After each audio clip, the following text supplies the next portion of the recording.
Zoom has its advantages. There's no doubt about that. But to see you all in person is just such a beautiful thing, because I look around here. Some of you are new faces, and I welcome you to Melrose and to the work that we do. I see others of you with whom I have knocked on doors. I've made phone calls.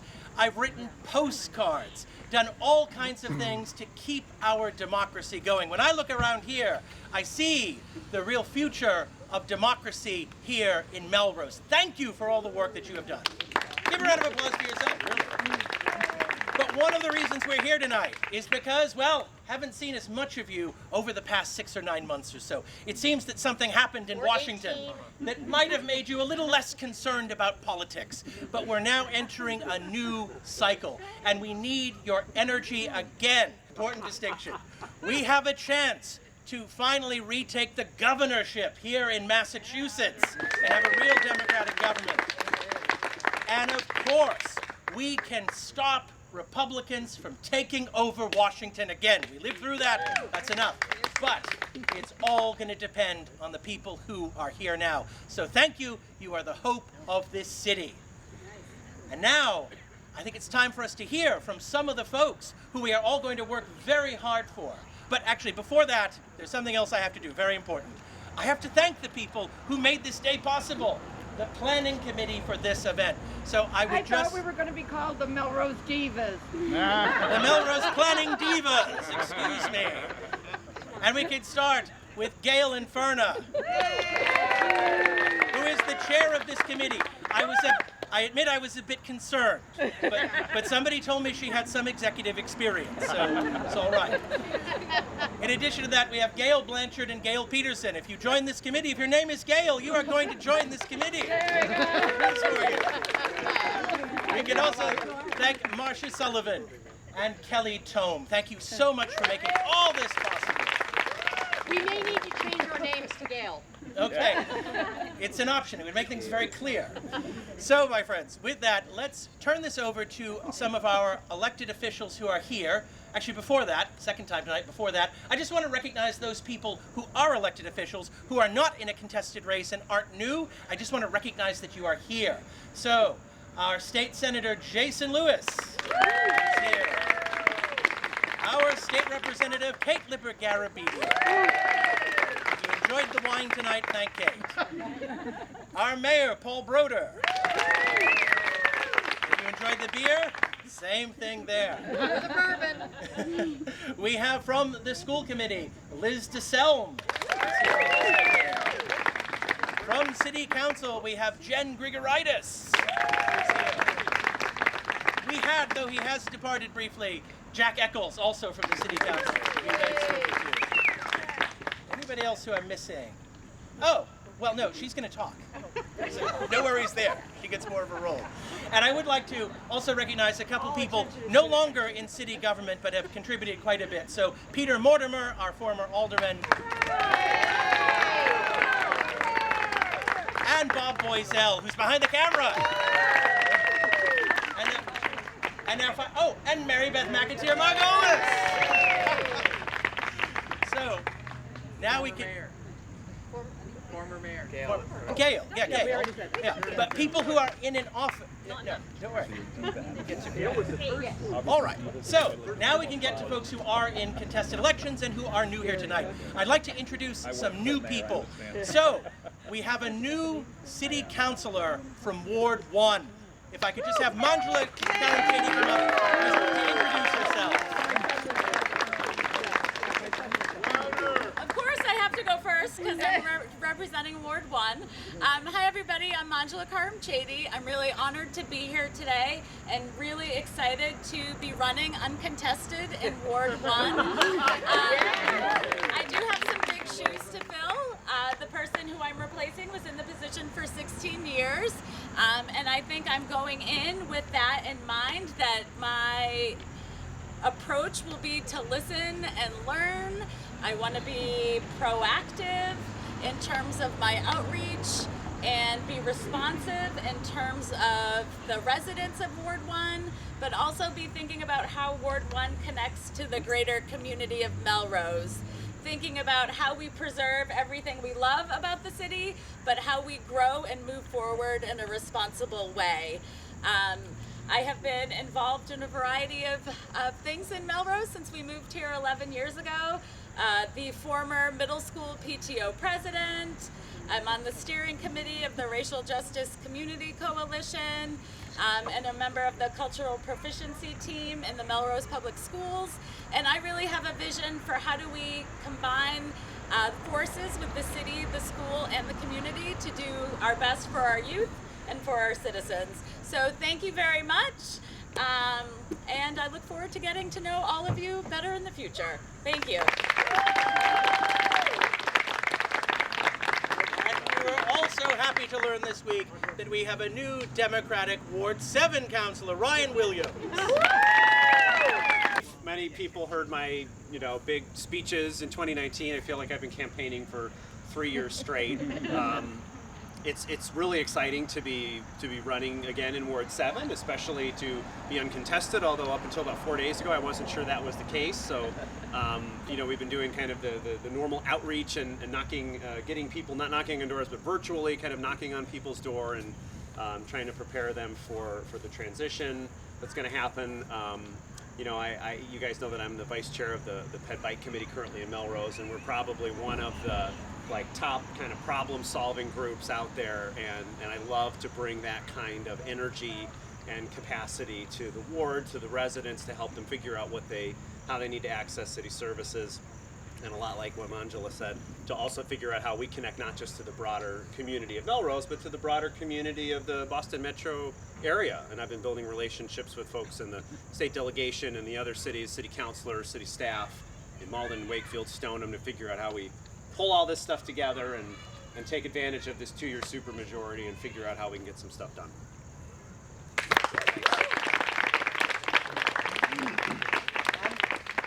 We do have a contested election, and it is in the school committee where we have 4 candidates, and 3 of them are wonderful Democrats. So I'd invite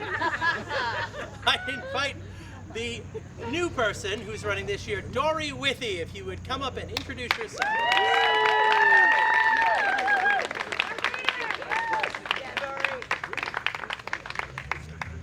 Hi everyone, good evening. It's really great to be alongside you all tonight. I'm also honored to be here as well.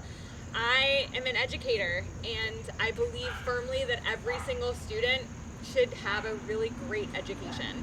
And so I know in these unprecedented times right now, there are things that we can reimagine together, and I look forward to listening, I look forward to learning, and I look forward to figuring out how can we work together collaboratively to figure out what are the things that we need to enhance and what are the things that we consistently need to strengthen.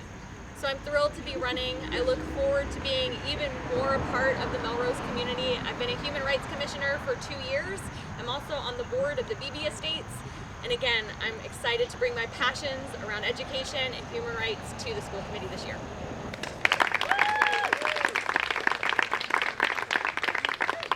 And then we have 2 people who are veterans, not old, just to be clear.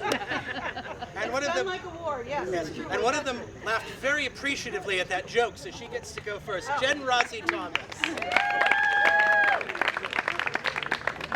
Thank you, Jim. Thank you, everyone. I'm so excited to be here. And I first want to go all the way back to 4 years ago when you were beginning to support me and learn who I was.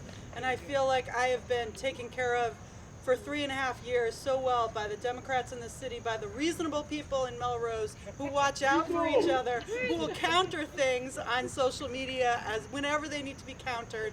So thank you for your sanity, for your belief in science, for your belief in vaccinations, for your belief in masks, and for protecting the people who are watching out for your kids. I really, really can't thank you enough. And I also want to thank my lovely family, Andrea, Kaylin, and Claire, because they put up with a lot of swearing, especially when we were on WebEx. So they learned a lot of new vocabulary. But seriously, the personal is political. There's nothing more personal than your kid going to school in a pandemic. It's been a really interesting 3.5 years, 4 years, let's go back. 3 mayors in 3 years, all of them wonderful. And let's see, what else? We had, that override thing that passed, which was tremendous. And you guys have thankfully embraced the chance to spend more money on Melrose and the schools. And then let's see, there was a superintendent that we hired, a new one, and then there was a pandemic. So it's a blood sport, it's a full contact sport, and it's fun, it's hard, but I feel very appreciated, I feel loved, I feel that you guys have been very grateful and gracious to us. And so I want to go another 4 years doing this because I've learned a lot on the job that I can apply going forward. I want to see what happens with the BB school. I want to help with that process. I want to help the superintendent really get embedded here beyond a pandemic and make our schools better. So thank you so much.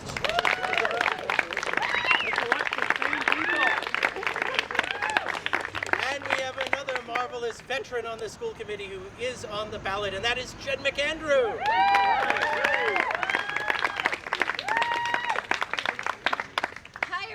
I'm Jen McAndrew. I'm the current chair of the school committee, and I'm so proud and privileged to serve Melrose and to know all of you. Thank you so much to everyone who organized this event, Jim and the board and everyone at the Melrose Dems who contributed to getting us all here. It's really wonderful to see you in person and to be together. My wonderful colleague, Jen, just described some of what the last 4 years on the school committee have been like.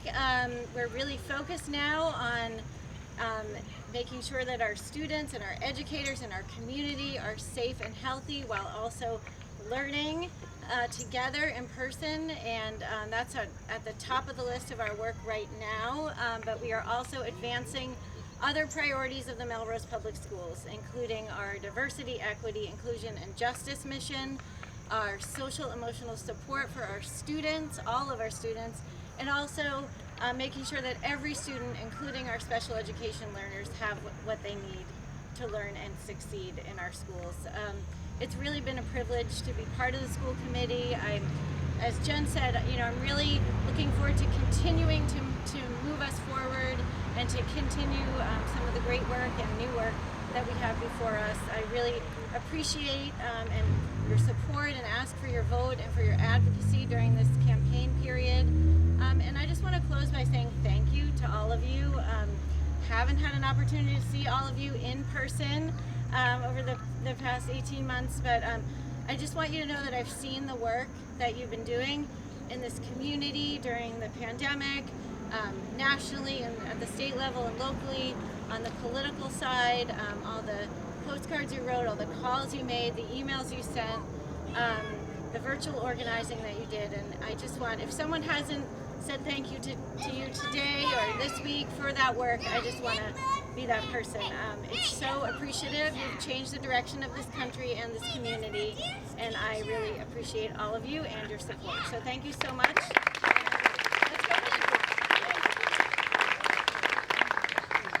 Thank you. I don't need to say it, but remember those names when you get out your ballot in November. Just vote for the Jens, yes. Good idea. And Doran. So, November of 2022 seems a long way away, but we are fortunate here tonight to have 4 candidates for statewide office who are joining us. So, first, why don't I invite I want to make sure we get people's districts correctly, from the 2nd Suffolk District, we have State Senator Sonia Chang Diaz, who is running for governor.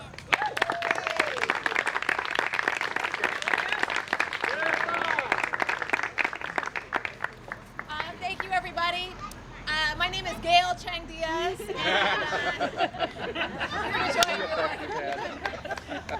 you. So no, my name is Sonia Chang Diaz. You got it right. 2nd Suffolk District. Say that 7 times fast. But I am here, as many of you know, because I am running for governor. I am a mom. I am a former public school teacher. I am a state senator, as you know, and I'm a grassroots organizer. And I am running for governor because I want to build the Commonwealth that we all want these kids to grow up in, right? For me, growing up, I grew up moving between 2 different worlds. As the multiracial child of a single mom, growing up in a mostly wealthy white community. My dad came to this country from Costa Rica with 50 bucks in his pocket, but a big dream. And because he had the help of teachers and lunch ladies and librarians along the way, he made it not only to college, but to space. And he became America's first Latino astronaut. True, I didn't make that up. My mom, while my dad was pursuing his lifelong dream of becoming an astronaut out in Texas, this is just like home for me, it's all right. While he was pursuing that lifelong dream of becoming an astronaut in Texas, my mom raised my sister and me here in Massachusetts. My mom is a social worker and a woman, that's right, you could give it up for social workers. And she's also a woman of profound faith. And you know, one thing you gotta know about her is that she knows how to make every penny count. And I remember her, you know, stretching our grocery budget as a kid with things like powdered milk and soup nights. But even though she struggled to make do with not a lot, she somehow always managed to find enough to give to others. And she took that grit and that grace and she cobbled together what privilege she had, and she moved us to Newton, where she knew we would get a first-class education. By the time I got to high school, it became apparent that our family was not like all the other families. Many of the kids around me had cars and took trips to Europe. We did not have those things. But I got the same incredible education as the other kids in my zip code. And for that, I am forever grateful. But I also know that my story is an exception. And so when I graduated from college, knowing full well what an incredible difference that education had made and would continue to make for me, I wanted to pay that debt forward. So I went to work in one of the poorest and least funded school districts in Massachusetts, Lynn. And every day in Lynn, I saw the way that the wealth divide impacted my students. Never enough paper in the supply closet. Kids coming to school in the dead of winter without a winter coat. Low expectations in many cases. Too many kids on each teacher's roster. And I saw the way that state and local government went above and beyond when it came to caring for the needs of children of privileged families like the ones I had grown up with, but somehow lost that sense of urgency when it came to kids on the margins. State government was simply choosing not to see them, right? Just choosing to abandon my students in Lynn. Now, with my dad growing up, the answer to any problem was always, well, what are you gonna do about it? So I became an organizer. Because what else is there to do, right? And people on a Democratic Town Committee know this better than most. What else is there to do when your kids' needs are getting more and more profound, but your leaders are not listening? You go out and get a clipboard, right? So I went out and I became an organizer for voting rights and for electing more women to office. And for, you can absolutely give it up for more women in office. We still haven't gotten there yet. And for progressive change. And when that change still wasn't coming, in 2008, I took the next step and I ran for office myself. And to the surprise of all the naysayers, I won. And I became the first Latina to serve in the Massachusetts State Senate. And in the 12 years since then, I have been fighting like hell alongside working families. And we have won some amazing wins, right, on education funding. Student Opportunity Act. I know I don't have to tell Melrose about the Student Opportunity Act. You guys threw down hard for the SOA. And I gotta give a shout out here to now Mayor, but former Rep. Brodeur, who was an early co-sponsor of the Promise Act, which went on to become the Student Opportunity Act. And I know I don't need to tell you guys about Senator Lewis's role in getting this bill into law. So we've won on student education funding. We've won on criminal justice reform, on equal rights. But in that time, I have also learned some hard truths about Beacon Hill and our state government. and why those kinds of wins are still the exception rather than the rule. And the hard truth is that our systems, many of our systems, are just failing so many families in Massachusetts, and we desperately need more urgency on Beacon Hill to fix those systems. We have a state government that is full of powerful people, most especially our governor, who think that government can afford to go small. Every time over the last 6 or 7 years that working families have stood up and organized and pressed for progress, Charlie Baker has delayed and blocked and watered down that progress. And that is why in blue Massachusetts, right? In Massachusetts, we like to think that we're the best and the brightest, the most progressive. But the truth is, even in this state, we have these systems that are failing hundreds of thousands of families. And because of that blocking and that delaying and that watering down, that's why we've got young people in Massachusetts who will work for years to earn their degree, but cannot get out from under the backbreaking debt that they're carrying, that student debt. We've got grandmas and grandpas who worry and wonder whether their grandkids will inherit a planet that will sustain them. We've got black and brown kids and their parents who worry that their next encounter with the police will be their last. It does not have to be this way. That is why my campaign is building a grassroots movement across the state to reclaim that governor's office for only the second time in 30 years. Democrats, can we do this? And after we win, after we reclaim that governor's office, that grassroots movement is going to be ready to deliver on the real systemic change to our biggest and most urgent problems in Massachusetts. We are up against tremendous challenges, right?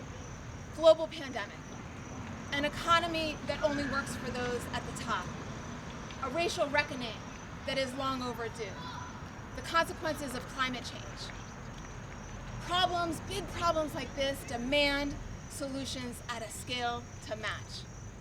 We have got to elect people who are willing to challenge the status quo, even when it's uncomfortable.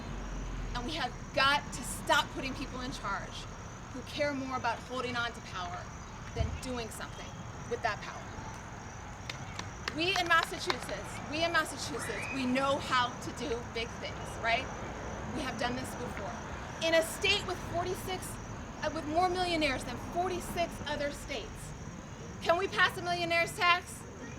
Jason Lewis, can we pass a millionaire's tax in Massachusetts? I know we can. We in Massachusetts, we ought to be, when we see the wealth divide growing across our state, we can overcome it. We can do it by investing intentionally in economic mobility.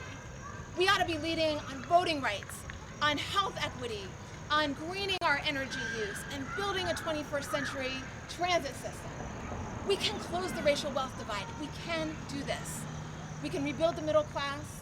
We can make it so that our young people's futures look better and not worse than their parents economically. This is not some theoretical wish list, my friends. This kind of change is possible. I know it because I have lived it. I saw it with the Student Opportunity Act. I saw it with criminal justice reform in the years leading up to 2018. I saw it with transgender equal rights and so many things other than that. But it takes us organizing together unapologetically for the change that our families need in order to get that. If we are going to win in November 2022, we need a nominee who is unafraid to hold Governor Baker accountable. I have got the track record of going toe-to-toe with Charlie Baker on all of those rights, right? On transgender equal rights, on education reform, on criminal justice, on police reform, on vaccine equity most recently. We are also going to need to give frustrated Democrats a reason to turn out, right? My campaign is going to be building a movement of grassroots activists, of working families, voters of color, young people, all across the state, progressive voters, in order to build that win for November 2022. It's going to take all of us to get this done. But I have been building those kinds of coalitions to win elections and policy fights against long odds for the past decade plus, so I know it is possible. If, like me, you want to go out there and grab that kind of transformational change with two hands, and bring it into being, I'm going to ask for your vote. But more than that, I also am asking you to come sign up with the campaign. You can go to soniachangdiaz.com, I and Sonia, no hyphen, and sign up with the campaign, and we're going to go get this done together. Thank you so much for having me.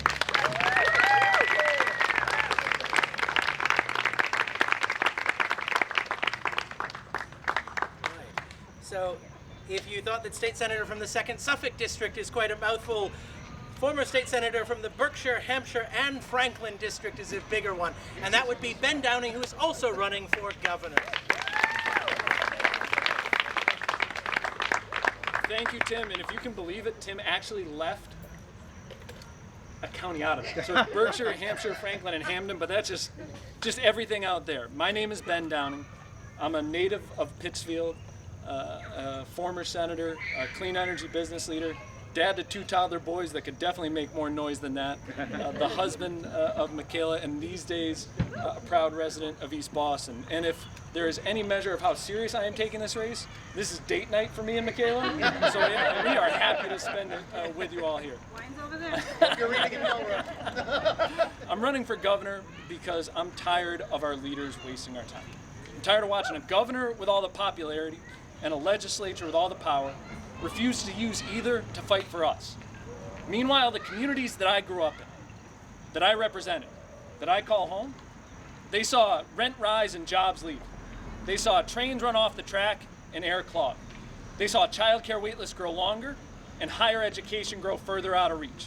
They saw too many state leaders care more about protecting their power than protecting their people. And that was before the pandemic. I'm running for governor because I believe the future of Massachusetts is limitless, but I know that our time is not. And for too long, the political power in this state has acted like we have a surplus of tomorrows. Like you, I didn't need COVID to show me that wasn't the case. I grew up in Pittsfield, a city that struggled and had to fight for itself. I know what it is to get knocked down. My city got knocked down as I was growing up. GE left and took all the jobs. We were left cleaning up and rebuilding. The message that my generation heard was crystal clear. Study hard and get out. The best days of your hometown are behind it. Unfortunately, I think that message sounds familiar to folks from a lot of communities across the state. My family got knocked down too, when my dad and my younger brother Nate died suddenly from heart disease less than 10 years apart. They were the center of my world, my role model and my best friend. So I know what it takes to get back up, to grow stronger at the broken places. I know what it feels like to have your community rally around you and hold you up when you don't know if you could stand without them. Loss shaped the kind of person that I am and the leader that I strive to be. It deepened my empathy and it fueled my sense of urgency. It pushed me to run for the Senate. I got into a race with a lot of candidates who had longer resumes than me. I was dismissed, like young people too often are, until I won, and then went on to represent the largest Senate district in Massachusetts for 10 years. There I led efforts to increase clean energy production, to fight poverty and hunger, to expand civil rights protections to our transgender neighbors with my partner, Senator Chang Diaz. I did all that and more, and then I kept a promise I made in that first election and term limited myself. I went to work in clean energy. Michaela and I moved to East Boston and started a family. Malcolm and Eamon joined us, and we learned quickly that the only thing more renewable than solar energy is a toddler's commitment to tire and terrify their parents every single day. Now, East Boston and Pittsfield are 150 miles apart. Different in a million ways, but similar at the core, and similar to so many other communities across this state. Tough, striving, creative, generous places that have had to fight much harder than they should to get resources and attention from Beacon Hill. And that's what brings me here today. That's what brings me to this race. Because I have lived and seen the difference that leadership makes. I know what it feels like to be an afterthought, to be forgotten, to be written off. I know exactly who suffers when those in power kick the can down the road. So if we're gonna get out of this and rebuild from COVID, if we're gonna stop wasting time, then we need a new sense of urgency from all of our leaders, starting with our governor. For the last 6 years, Charlie Baker has squandered opportunity after opportunity to take on the big challenges facing Massachusetts families. On transportation, on housing, on climate, on COVID response. He has all the power, and he hasn't used it on our behalf. And too often, too many Democrats on Beacon Hill have cheered him on instead of raising their voices for the too many who have gone unheard. It doesn't have to be this way, but it won't change on its own. That's where we come in. We can change politics in Massachusetts. We can knock down the walls that have let our state government become insular and unresponsive. We can demand leadership as good as the people it claims to serve. That starts now. That starts with having a governor who sees, who feels, who understands the daily impact of economic inequality, the urgency of the climate crisis, the consequences of racial injustice, and is ready to do something about it. I'm running for governor because I believe the future of Massachusetts is limitless, but it's damn past time that we stood up and fought for it. Stood up and fought for 100% clean energy. Stood up and fought for universal childcare. Stood up and fought for an economy that works for everyone, everywhere. Stood up and fought for the Massachusetts we want to live in, the Massachusetts we know is possible. So if you're up for that fight, if you're tired of the status quo and those who accept it, if you believe, like I do in my bones, that we are capable of so much better, then I invite you to join us. My name is Ben Downing. I'm running to be your governor. It's our time to build the Massachusetts we all know is possible. Thank you all very much.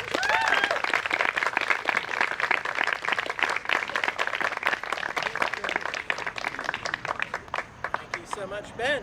So next we have speaking for Lieutenant Governor, we have Tammy Gouveia, a state representative from the 14th Middlesex District.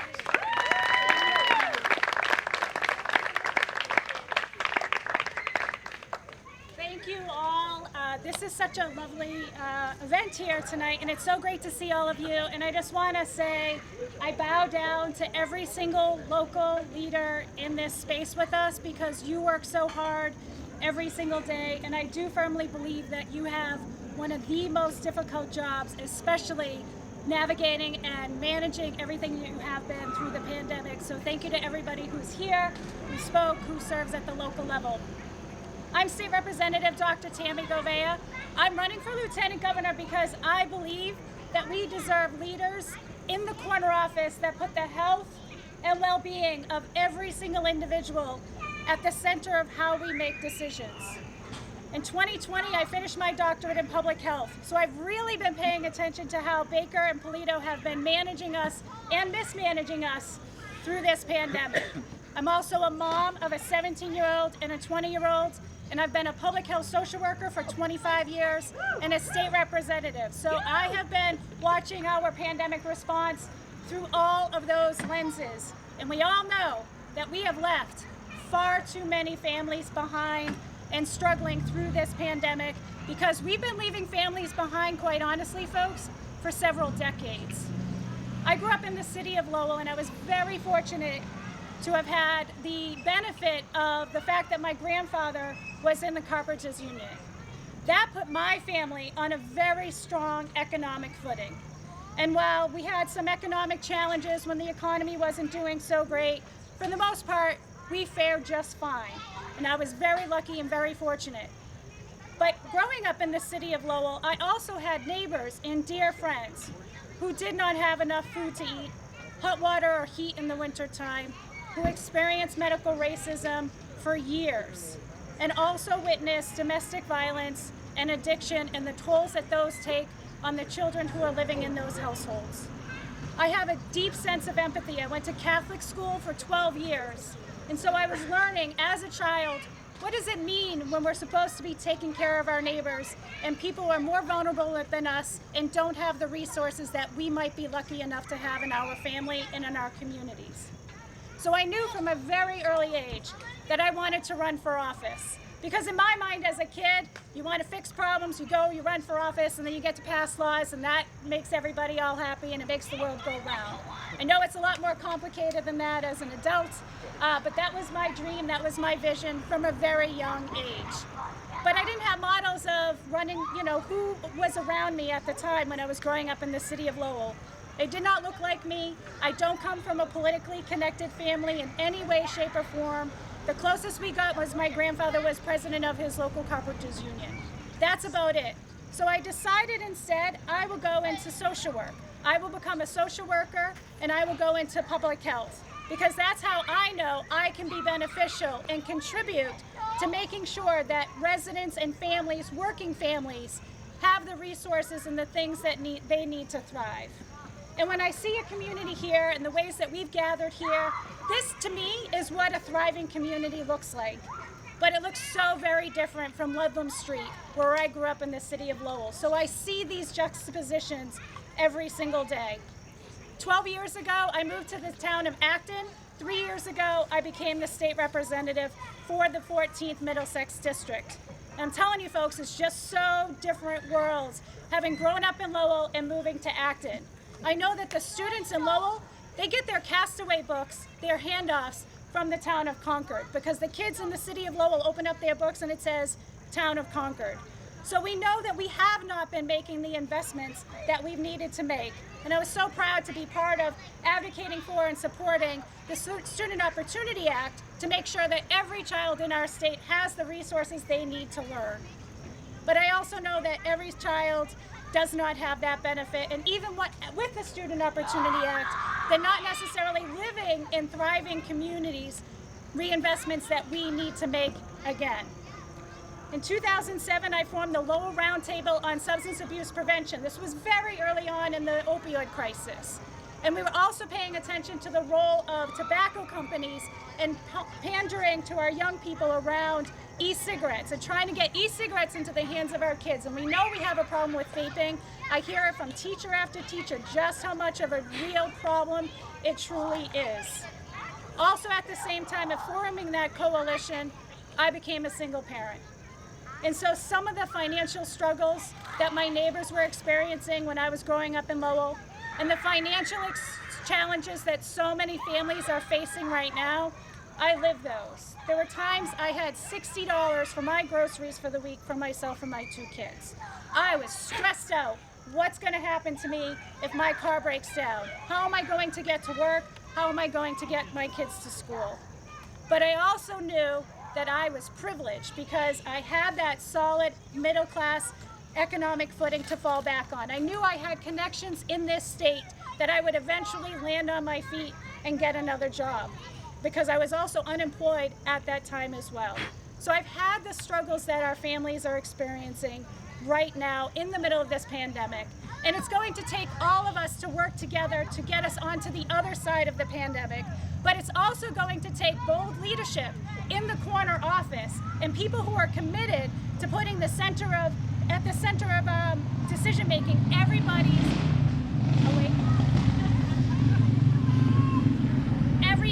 health and well-being. And so I'm running for Lieutenant Governor to take my skills as a public health social worker, my lived experience as a single parent, and my role as a state legislator to the corner office. I believe there's so much opportunity with the Lieutenant Governor's position. People ask me over and over again, why Lieutenant Governor? Why not this? Why not that? I feel like my skill set is so well suited to being the best partner I can be with whoever the next Democratic governor is that we have in the corner office. I have been a bridge builder throughout my career. I will be a bridge builder as the next Lieutenant Governor for the state of Massachusetts, making sure that we are bringing different voices to the table to solve the most complex problems we are facing. What I see from Karen Polito is that she goes out and she does a lot of ribbon cuttings and some nice speeches. That's great, but our problems when it comes to housing, the climate crisis, transportation, economic justice, racial justice, she's not there rolling up her sleeves doing the hard work. She's out there presenting all of these grant awards that so often really come from the legislature. It's not like the governor has done something super magical. And so I'm running for Lieutenant Governor to get in there, to do that work, and to make sure that I am doing everything that I can every single day to work on your behalf and the behalf of every single working family in our state. I look forward to talking with you more. I hope to earn your vote and your support in next year's election. And please come see me, because I'd love to hear what your issues are that you care most about. I also want to hear your ideas. You know, there are so many solutions that I hear from all different corners of this state, because I've already been in so many communities for the last several months across the state. And I know that you all have some really phenomenal ideas that we need to be testing out. And we're not getting enough of that innovation from the Lieutenant Governor and from the Governor right now. They're standing either too much with their hands in their pockets or standing there cutting ribbons. We need to get in there, roll up our sleeves, and do the work. I look forward to earning your support. I thank you all so much.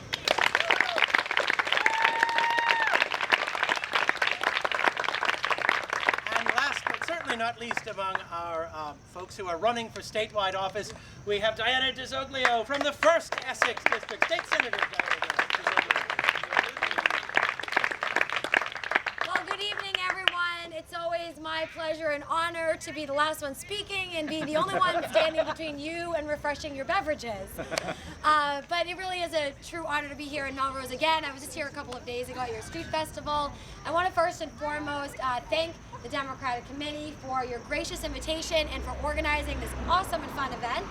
I also want to thank the mayor, Mayor Paul Broder, who I actually came into the House with as a legislative aide when he was first elected, and he and his great staffer, Jessica Abramovic at the time actually, really helped me out a lot in learning how to fulfill my role, and he's been very supportive and very grateful to work alongside of him. We miss him in the legislature, but he's doing a great job here in the city of Melrose. I also just want to take an opportunity, have to do this because it's so important. Thank you to my colleagues in the legislature, Jason Lewis, my colleague in the Senate, Kate Lipper-Garabedian, my new colleague in the House of Representatives.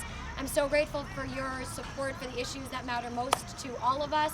Thanks for your work for your community. And I just need to say, they are fighters for all of you, so give them a round of applause. My name is Diana DiZoglio. I'm a state senator from Methuen, not too far down the road. A little bit about myself. I was born to a 17-year-old single mom. We moved back and forth between the cities of Methuen and Lawrence throughout my childhood, depending on where my mom could find work as a young nurse's aide. I went through public schools there. I ended up going to Middlesex Community College, where I was able to graduate with an associate's degree that was affordable thanks to our state's investments in families like mine. From there, I was able to go to Wellesley College, where I was able to graduate from because I got a scholarship to be able to attend there, and I'm forever grateful for that opportunity. I actually ran for office after what was a very tumultuous circumstance in the House of Representatives many years ago. I was working at the time as a legislative aide, a legislative staffer in the House of Representatives. I was sexually harassed during that very short time there. And the way that it was thought appropriate to deal with that circumstance was by requiring that I be dismissed from my position and requiring that I sign a taxpayer-funded non-disclosure agreement that prevented me from talking about anything that I had experienced or witnessed, and what was at the time a very toxic culture of discrimination, harassment, and abuse.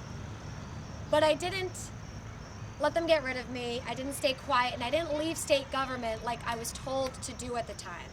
I instead decided to run for state representative myself, and a little over a year later, made my way back into that same chamber as the youngest woman serving in the House of Representatives at the time.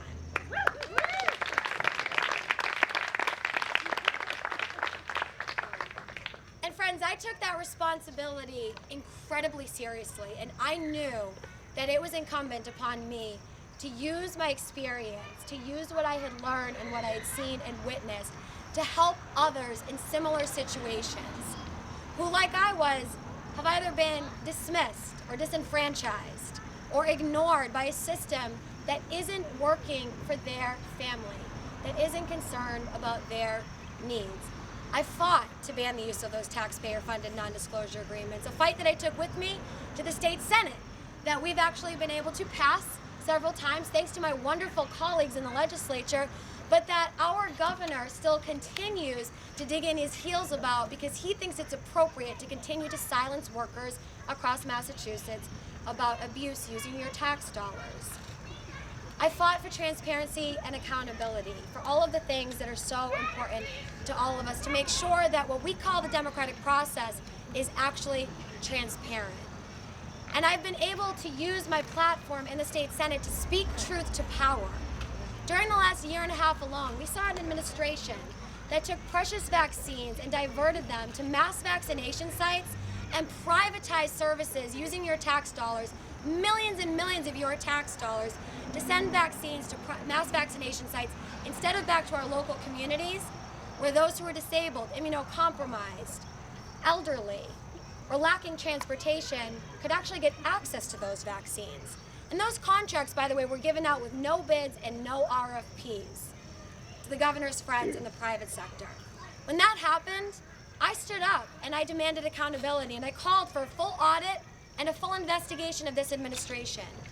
When the governor came before our legislative committee regarding the Holyoke Soldiers Home tragedy, and he told falsehoods about what really occurred and what actually caused the tragedy in which we saw 77 veterans lose their lives during the pandemic, I stood up and I demanded a full investigation and that we use our subpoena authority to have the governor come back before us under oath so that we could get the truth about what really occurred.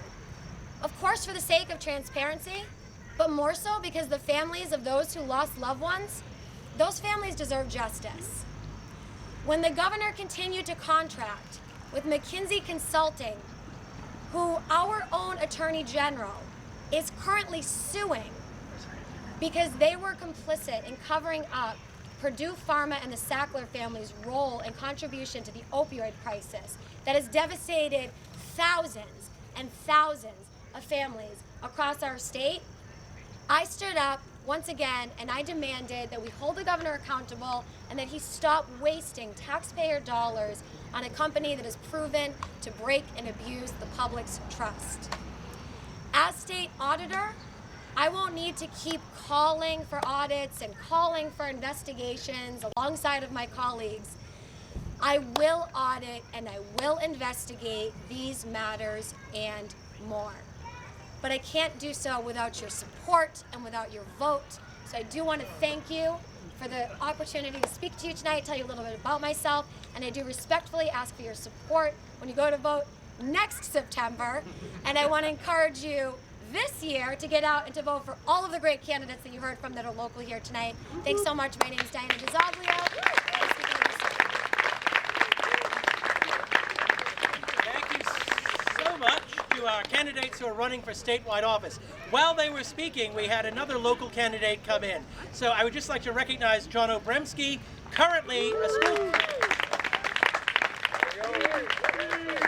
school committee member who is about to become your Ward 2 councilor. In closing, I would just say, first of all, to bolster what Mayor Broder just said, as some of you know, I'm a little bit of a historian for this community. In the Melrose Public Library archive, when it rains outside, it currently rains inside on the archive. So please support the library. Another thing I want to mention, thank you for coming to this event. We have another event on Wednesday. It is a candidates forum. Starts 7 p.m. All of our local candidates. You must register for it. It is by Zoom. Go to our website, melrosedems.org/forum. You can register. Final message. Food, drink, eat, drink before you go. Thank you all for coming. Good night.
So how was work?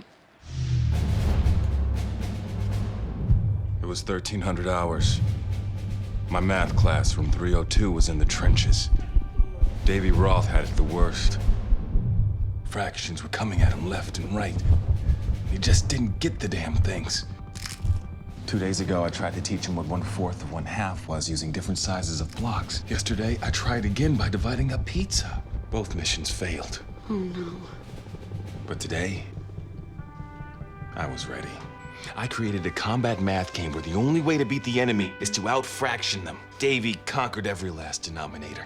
My game was so successful, the principal is deploying it to math squadrons all over the school. Anywho, how was your day? Oh, today my boss treated the office to salad wraps. Salad wraps. I know. No, I'm not a doctor, and I don't even play one on TV. I'm actually an actor hired by the Federal Trade Commission to show you why it's best to use a healthy dose of skepticism when you see ads for cancer cures. Scary and cruel as it is, there are companies set up to take advantage of people with cancer, promising cures that aren't proven to work and may even be harmful. If you or someone you care about has cancer, the last thing you need is a scam. What's the first thing you need? To talk to your doctor. He or she can tell you about any risks of the product and how it might affect your ongoing treatment or any medications you might be taking. Next, be skeptical of claims for cancer treatment products that you see on the internet. You'll hear about supposedly hot products like Black Sal, Laetrile, and Esiac-T, and how they can provide relief for your symptoms or even a cure for the disease. Other things to be aware of: the word natural. Now, it doesn't necessarily mean safe and effective. Natural can be harmful and ineffective. One size doesn't fit all. All cancers are different, and no one treatment works for everybody. Even two people with the same diagnosis may need different treatments. Now, exactly how do these scams work to earn your trust? They use testimonials. They seem real, but testimonials can be completely fake. I looked like a doctor, right? And those patients you see, often actors paid to endorse the product. They use technical jargon, a lot of it. But scientific talk doesn't guarantee scientific proof. Big words from a medical dictionary are no substitute from the plain facts from your doctor.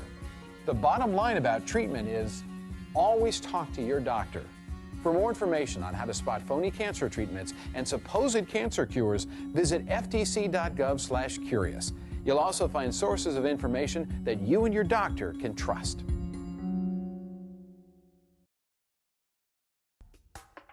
Telemarketing fraud is a crime that affects millions of Americans every year.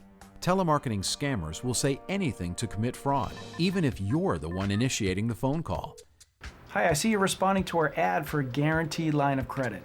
We believe that everyone deserves a loan. However, we do charge a small processing fee in order to get your application in the system. All I need is your bank's routing numbers. They're at the bottom of a check. I was thinking of starting a business, but I didn't have the startup cash. My credit isn't so hot, so I thought this would be a great way to get the money I needed. I didn't realize it was a scam. Now I know better. Hello. Mr. Johnson, we've got a credit card for you guaranteed. Look, I'm not interested. Don't call me again, or I'll report you to the FTC. Telemarketing scams usually start with a phone call, but they can also start with an online ad or a piece of mail. I clicked through an ad on the internet and filled out a form. It seemed legitimate. They called a few hours later and said people like me were making lots of money with just a small investment. They said it was easy to get started and their business experts were just a phone call away. I didn't know they were a fraud. I still get calls for bogus business opportunities. I must be on some sort of list. But now I know better. I understand you want to make money from home. I'm not interested. Goodbye. The Federal Trade Commission and your state attorney general are working hard to stop telemarketing fraud. You can help. Recognize, report, register. First, learn to recognize the signs of telemarketing fraud, like callers who ask for money first, or who want to know your bank account, credit card, or social security number. Scammers may even have your billing information before they call you. Often, they're trying to get you to say okay so they can claim you approved a charge. Second, if you have been scammed, or you think someone is trying to scam you, report it to the Federal Trade Commission. It's as easy as going to ftc.gov and clicking on the link on the right. It's more helpful to the FTC if you can give the name or phone number of the company that called you and the date they called. Third, join the millions of Americans who have registered their phone numbers on the National Do Not Call Registry. It's easy. You can register online at donotcall.gov. Be sure to complete the process by clicking the link in the confirmation email you receive. You can also call toll-free 1-888-382-1222 from the number you wish to register. And remember, although telemarketing scammers may seem friendly, they're anything but. They're trying to worm their way into your wallet. You can stop them by keeping your information to yourself, no matter how tempting the offer. Let's say goodbye to fraudulent telemarketers. Visit ftc.gov/phone fraud to learn more about how to recognize and report telemarketing fraud. Light bulbs are getting more efficient. They use a lot less energy to give you the light you want, which means you'll pay lower energy bills. Better light bulbs also mean a better way to shop. You're probably used to buying light bulbs based on watts, but watts only tell you how much energy a bulb uses, not brightness. If you want to know how bright a bulb is, you need to think lumens. The more lumens, the brighter the light, no matter the bulb. A traditional bulb uses 60 watts to produce 800 lumens, but this bulb delivers 800 lumens using only 15 watts. All these bulbs use different amounts of energy, but produce the same amount of light. How do you know which one to buy? To help you decide, light bulb packages will have a lighting facts label. It'll tell you a bulb's brightness and an estimate of its energy cost and lifespan. So the next time you shop for a light bulb, look for the lumens and the lighting facts label. It's a bright idea. Would it surprise you to learn that millions of computers in the US are infected with malware? That's a lot of computers. So, what's malware and why should you care? Malware, short for malicious software, includes viruses and spyware that get installed on your computer or mobile device without you knowing it. Criminals use malware to steal personal information and commit fraud. For example, they may use malware to steal the login information for your online accounts, or to hijack your computer and use it to send spam. An infected computer can lead to serious problems like identity theft. The good news? There's a lot you can do to protect yourself and your computer. One of the most important steps you can take: install security software from a reliable company and set it to update automatically. The bad guys constantly develop new ways to attack your computer, so your software must be up to date to work. Set your operating system and your web browser to update automatically too. If you're not sure how, use the help function and search for automatic updates. Don't buy security software in response to unexpected calls or messages, especially if they say they scanned your computer and found malware. Scammers send messages like these to trick you into buying worthless software, or worse, downloading malware. What else can you do? Use a pop-up blocker, and don't click on links and pop-ups. Don't click on links or open attachments in emails, unless you know what they are, even if the emails seem to be from friends or family. Download software only from websites you know and trust. Free stuff may sound appealing, but free downloads can hide malware. Make sure your web browser's security setting is high enough to detect unauthorized downloads. For example, use at least the medium security setting. Even if you take precautions, malware can find its way onto your computer. So be on the lookout for these signs. Your computer runs slowly, drains its battery quickly, displays unexpected errors or crashes. It won't shut down or restart. It serves a lot of pop-ups, takes you to web pages you didn't visit, changes your homepage, or creates new icons or toolbars without your permission. If you suspect malware, stop doing things that require passwords or personal info, such as online shopping or banking. Use a different computer, maybe one at work or at your local library, to change your passwords. Update your security software and run a system scan. Delete files it flags as malware. If you can't fix the problem on your own, get help from a professional. Your computer manufacturer or internet service provider may offer free tech support. If not, contact a company or retail store that provides tech support. Keep in mind, the most important thing you can do to prevent malware is to keep your computer software up to date. And remember, it's easy to find trusted information about computer security. Just visit onguardonline.gov, the federal government site